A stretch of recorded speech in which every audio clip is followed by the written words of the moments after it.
सत श्री अकाल। आज के सेशन में आप फिर सबका स्वागत है।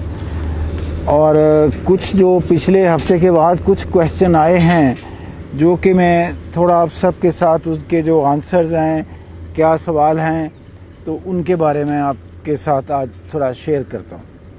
एक किसी ने रेज़ किया है कि जो हम कहते हैं कि ये जो वायरस है, एक तो है कि ड्रॉपलेट से है, एक कई सरफेस में जो लग जाता है तो उसको टच करने से ये हम अगर हाथ लगाते हैं, अगर वायरस वहाँ होगा तो टच हो जाएगा, तो हाथ भी हम नाक पे लगाएं, मुंह पे लगाएं तो इनहेल हो सकता है।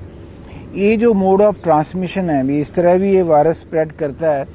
यही है कि जब लोग जिसको इन्फेक्शन हो, जब वो खांसी करता है या कुछ स्नीज़ करता है, जो ड्रॉपलेट होते हैं जैसे है 3 फीट तक जाते हैं, उसके बाद ये सरफेस पे गिर के सेटल हो जाते हैं। तो जिस पे भी सेटल होंगे सरफेस पे, कोई टेबल है, कोई ऐसा स्टील कोई का कुछ और है, या जैसे कोई लिफ्ट में जा रहा है उसने खांसी करी तो जो उसके नॉब्स हैं उस पे भी वायरस पे जा सकता है। दरवाज़ा है, कोई किसी ने खांसी करी और या स्नीज़ किया, वो उस टाइम ड्रॉपलेट आए तो जो उसका गेट खोलते हैं उस पे जाके जम सकते हैं। तो तभी ये है कि अगर हम इसको टच करेंगे तो वायरस हाथ में आ सकता है, और अगर आप उसको मुंह पे लगाएंगे, कान पे लगाएंगे तो वायरस बॉडी के अंदर जा सकता है। तभी ये कहते हैं कि जब किसी सरफेस को टच करो तो हैंड वॉश कर लेना चाहिए, कि जब भी आप सोप एंड वाटर से हाथ वॉश करेंगे या आप सैनिटाइज़र से लगा के साफ़ करेंगे तो ये जो वायरस होता है ये किल हो जाता है, ये मर जाता है, तो फिर ये स्प्रेड नहीं करता। तो और एक सरफेस पे कितनी देर ये ड्रॉपलेट रहते हैं ये कहना मुश्किल है, डिपेंड करता है सरफेस पे। कई सरफेस तो 6-8 घंटे में ही ख़त्म हो जाता है अपने आप ही।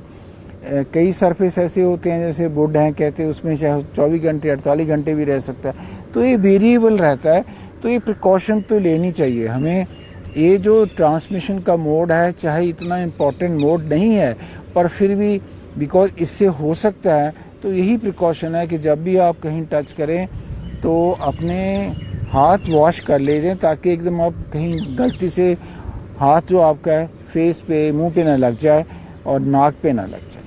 तो इसी को ये ट्रांसमिशन फोमाइट्स का कहते हैं। तो किसी ने ये पूछा, मेरा ख्याल है कि इसके बाद थोड़ा ये जो प्रिकॉशन हैं ये लेनी चाहिए। तभी बार बार कहा जाता है कि अपने हैंड वॉश करिए, सोप वाटर से वॉश करिए या आप सैनिटाइज़र से कर लीजिए। कई लोगों ने सवाल लिखा है कि जी जो एग्ज़ामिनेशन है आजकल, ये फैली एग्ज़ामिनेशन नहीं होने चाहिए बिकॉज उसमें लोग बच्चे इकट्ठे हो सकते हैं। देखिए, ये तो अब जो जी का एग्ज़ामिनेशन है या नीट का एग्ज़ामिनेशन है तो गवर्नमेंट ऑफ इंडिया की डिसीज़न है, मैं उस पर कुछ नहीं कहना चाहूँगा।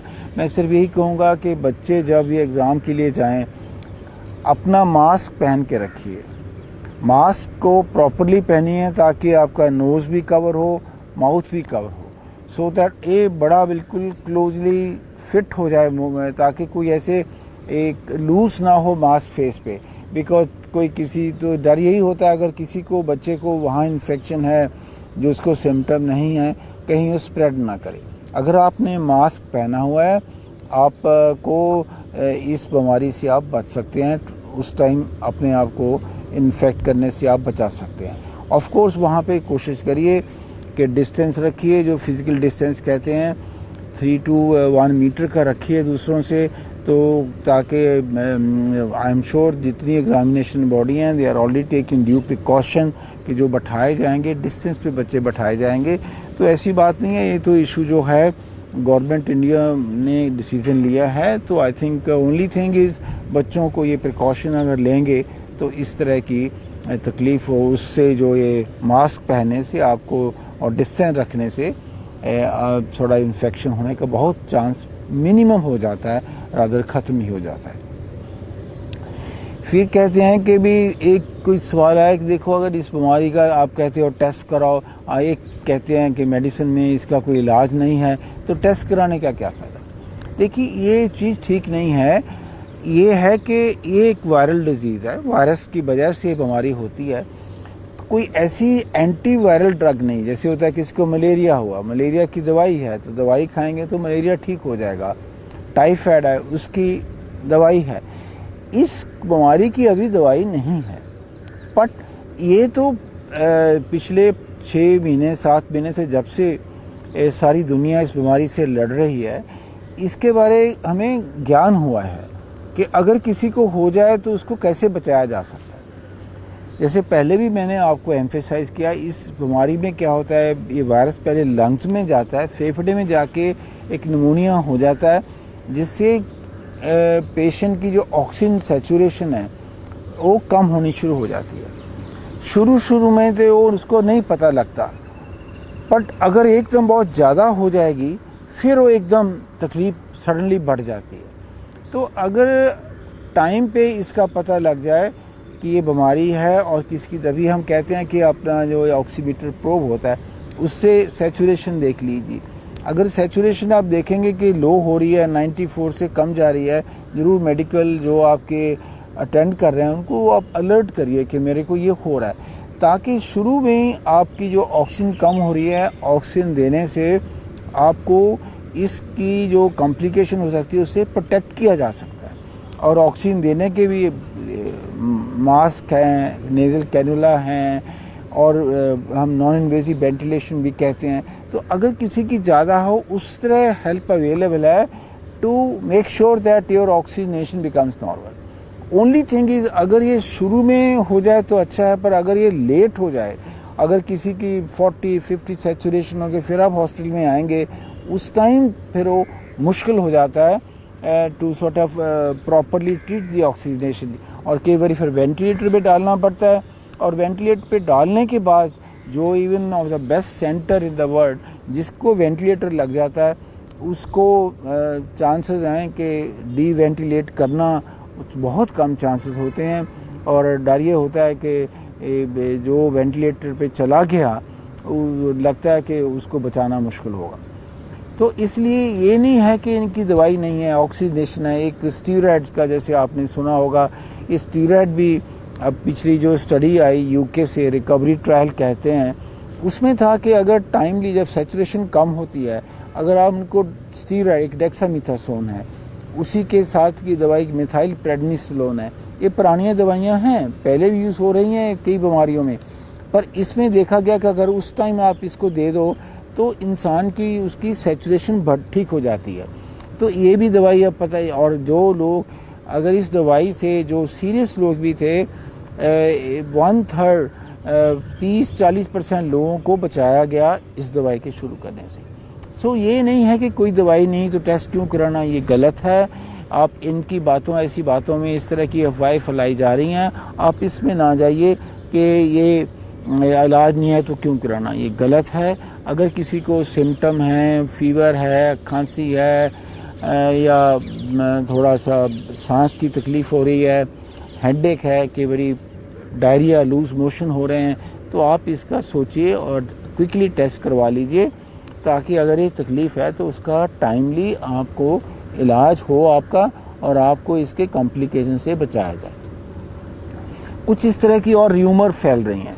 एक र्यूमर किसी ने, मैं भी सुना है, वो कहता है जी मैं डॉक्टर कोठारी कोई नाम से बोल रहा था, और एक वीडियो है वो कि मास्क की क्या ज़रूरत है, मास्क तो वैसे ही लोग इसको एडवोकेट कर रहे हैं, इसका कोई फ़ायदा नहीं। ये बिल्कुल सरासर ये चीज़ गलत है।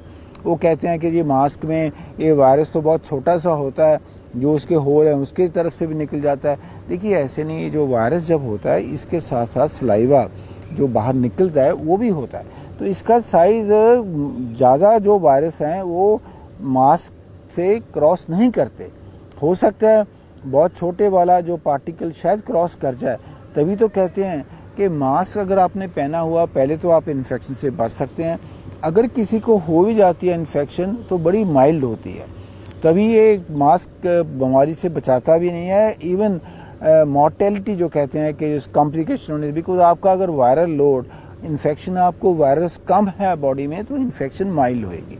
सो ये भी गलत है इस तरह की वीडियो जो ये लोग दे रहे हैं। देखिए कई कंट्री ने मास्क की वजह से इस बीमारी से अपने आप को बचाया है। चेकोस्लोवाकिया में मास्क सभी लोग पहनते थे, और अभी ये भी वर्जन है from the major centre in the world जिसको हम CDC कहते हैं, ये मैक्का है मेडिसिन का, इन्फेक्शियस डिजीज़ का वो सेंटर जो है, उसके डायरेक्टर ने कहा, मैंने पहले भी बताया कि अगर सब लोग मास्क पहन लें 4-6 हफ्ते के अंदर ये बीमारी ग्राउंड पे चले जाएगी, ख़त्म हो जाएगी। तो इसलिए मास्क पहनने के लिए हम बार बार कहते हैं, और जो इस तरह की वीडियो कहते हैं कि मास्क का फ़ायदा नहीं है, ये सरासर गलत है, इन बातों में ना जाइए। किसी ने कहा कि कहते हैं कि WHO से गवर्नमेंट को पैसा मिलता है, कितना पैसा मिलता है अगर केस बताने के लिए, ये भी सरासर गलत है। कोई ऐसा WHO से पैसा नहीं मिलता। देखो एक तरफ तो लड़ाई लग रही जा रही है कि कैसे किसी को पकड़ा जाए जल्दी ताकि उसको बचाया जाए। अब इस तरह की र्यूमर मतलब स्प्रेड करने से किसी को क्या मिलता है, मेरे को तो इसकी समझ नहीं है। ऐसी कौन सी WHO होगी जो ऐसे कहेगी जी अगर अब हमारी बढ़ी है तो हम बढ़ाओ, हम आपको पैसा देंगे।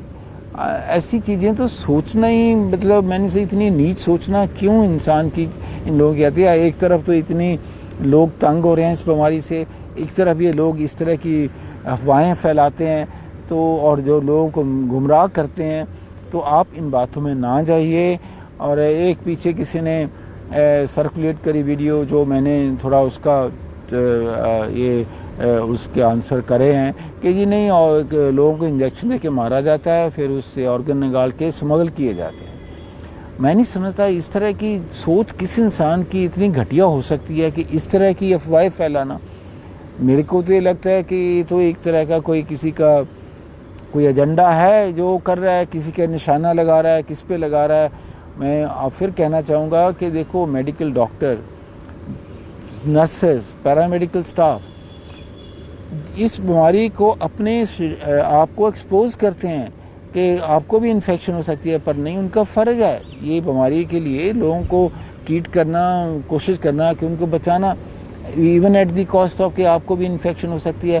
कहते हैं अपने कंट्री में 75,000 मेडिकल प्रोफेशनल को ये कोरोना हो गया, जबकि वो कोरोना के पेशेंट का इलाज कर रहे हैं। तो ये ऐसी चीज़ें सोचना कि वो ऑर्गन निकालेंगे, आप इन बातों में बिल्कुल ना जाइए। रादर कोई इस तरह की र्यूमर आपके पास आती है, आप इन्फॉर्म कर देखिए कहाँ से आई है, और मे बी आप जो हेल्पलाइन है गवर्नमेंट की 104 उस पर आप कह के बताइए कि इस तरह की गलत अफवाहें फैलाई जा रही हैं, इसमें क्या है, तो इसका थोड़ा ध्यान दिया जाए, इनके ऊपर लोगों को समझाया जाए।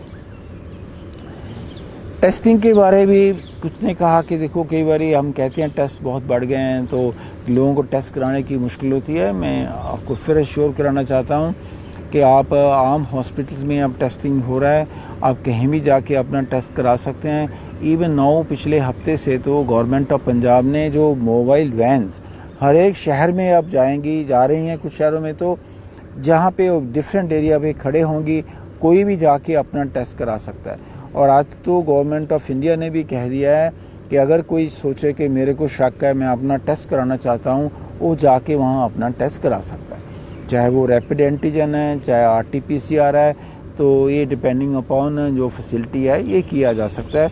सो टेस्टिंग वाला जो इशू किसी को कंसर्न था, हो सकता है किसी जगह में ऐसा हुआ हो, बट अगर किसी को पर्टिकुलर जगह पे इस तरह की दिक्कत आ रही है उसको हमें बताना चाहिए, ताकि हम कोशिश करेंगे भी इस तरह की डिफ़िकल्टी ना आए। किसी ने सवाल लिखा है कि देखिए जी टीचर्स को लगाओ आप ड्यूटी पे पुलिस के साथ, ताकि जो मास्क नहीं पहनते उनको जुर्माना करने के लिए टीचर उनको हेल्प करें, ताकि जो पुलिस की जो बाकी काम है पुलिस बाकी काम भी कर सके। अच्छा आइडिया है, हम आपका जो ये सुझाव है ये पुलिस वालों को पास ऑन करेंगे। पर देखो टीचर्स को भी इन्वॉल्व किया जा रहा है बाकी अदर एक्टिविटी जैसे टेस्टिंग में, कॉन्टैक्ट टेस्टिंग में, तो कई और डिपार्टमेंट की कोऑपरेशन ली जा रही है, ताकि we need a manpower for all kind of purpose. पर इसका भी जो आपने दिया सुझाव, हम कोशिश करेंगे कि आगे आपका ये सुझाव पहुँचाने के लिए। सो ये बीमारी के बारे आई थिंक कुछ पिछले 4-5 हफ्ते से ये थोड़ा पंजाब में बड़े शहरों में आप भी देख रहे हैं कि थोड़ा बढ़ी है, कुछ मॉर्टेलिटी भी ज़्यादा है। और मॉर्टेलिटी का मैं एक थोड़ा ये आपको फिर कहना चाहूँगा कि क्योंकि हमारी मॉर्टेलिटी ज़्यादा हो रही है 2 कारणों से। एक कारण तो ये है कि हमारी कम्युनिटी में पंजाब में जो कोमॉर्बिड कंडीशंस हैं जैसे diabetes, hypertension, heart disease, kidney disease, liver disease, ये सब ज़्यादा हैं, कैंसर। तो उससे क्या होता है कि जिनको ये बीमारी होती है, एक तो इन्फेक्शन होने के चांस उनको ज़्यादा होते हैं, और अगर हो जाती है तो कॉम्प्लिकेशन होने के चांस भी ज़्यादा होते हैं। तो सभी को जिनको ये बीमारी है, प्लीज़ अपना प्रॉपर इलाज करिए, डायबिटीज़ कंट्रोल करिए, हाइपरटेंशन कंट्रोल करिए, अगर कोई किडनी का इशू है, लिवर का, उसका दवाई जो भी है उसको प्रॉपर यूज़ करिए और प्रिकॉशन पूरी लीजिए सो दैट आपको इन्फेक्शन ना हो जाए। आप मास्क जरूर पहनिए। जो एजेड लोग घर पे हैं उनको कोशिश करना चाहिए कि घर पे भी चाहे मास्क पहन लें, क्योंकि बाहर से आता है, चांस ना हो कि उसको इन्फेक्शन है। अगर आपने मास्क पहना है तो आप बच सकते हैं। और एक जो बड़ी अहमियत की बात है जो हमें बहुत कंसर्न है, उसको क्या कैसे करें कि लोग लेट आते हैं, तकलीफ़ होती है, इग्नोर करते हैं, अपनी दवाई कुछ खा ली, किसी कुछ ले लिया दवाई, और रियलाइज़ नहीं करते कि भी इसका टेस्ट जल्दी कराया जाए। जब वो तकलीफ़ बढ़ जाती है फिर आते हैं। फिर इतनी 50% से ज़्यादा जो हमारे लोग जो हम जिनको नहीं हम बचा सके, इशू यही है कि वो लेट आते हैं। अगर आप लेट आओगे, सच्ची बात है, जो भी आजकल मेडिकल नॉलेज है जिससे आपको बचाया जा सकता है, वो टाइम जो है बहुत क्रूशियल है उसके लिए। तो कोशिश करिए, अगर किसी को आपके घर में किसी को, आपके साथी को, आपके किसी नेबर को इस तरह का है, उसको मोटिवेट करिए, जल्दी टेस्ट कराएं और जल्दी ताकि उसका इलाज हो। और फिर ये भी आगे आई एम श्योर अब तो सबको ही थोड़ा ज्ञान होगा कि गवर्नमेंट अब अगर कोई घर रह सकता है, इवन पॉजिटिव है, उसको ज़्यादा तकलीफ़ नहीं है, तो घर में अलाउ किया जा रहा है। सो दैट आप हाँ, you will have to monitor yourself, अपनी सैचुरेशन देखते रहो, बुखार देखते रहो, एंड देन फिर आप अपने कांटेक्ट कर सकते हैं अपने मेडिकल कम्युनिटी को अगर आपको किस तरह की तकलीफ़ होती है। सो यही बातें हैं, प्रिकॉशन लेने से, जल्दी टेस्ट कराने से, कि हम अपने आप को और अपनी रिश्तेदारों को, साथियों को बचा सकते हैं। तो हमें उनको मोटिवेट करना चाहिए। खबरां दी दुनिया विच आओ, कदे भी कितों भी साडे नाल जुड़ो। असी मिलांगे फेसबुक ते, असी दिखांगे यूट्यूब ते, सानू फॉलो करो ट्विटर ते। खबरां नाल जुड़े रहो दिन रात सिर्फ पंजाब वायर न्यूज़ दे नाल।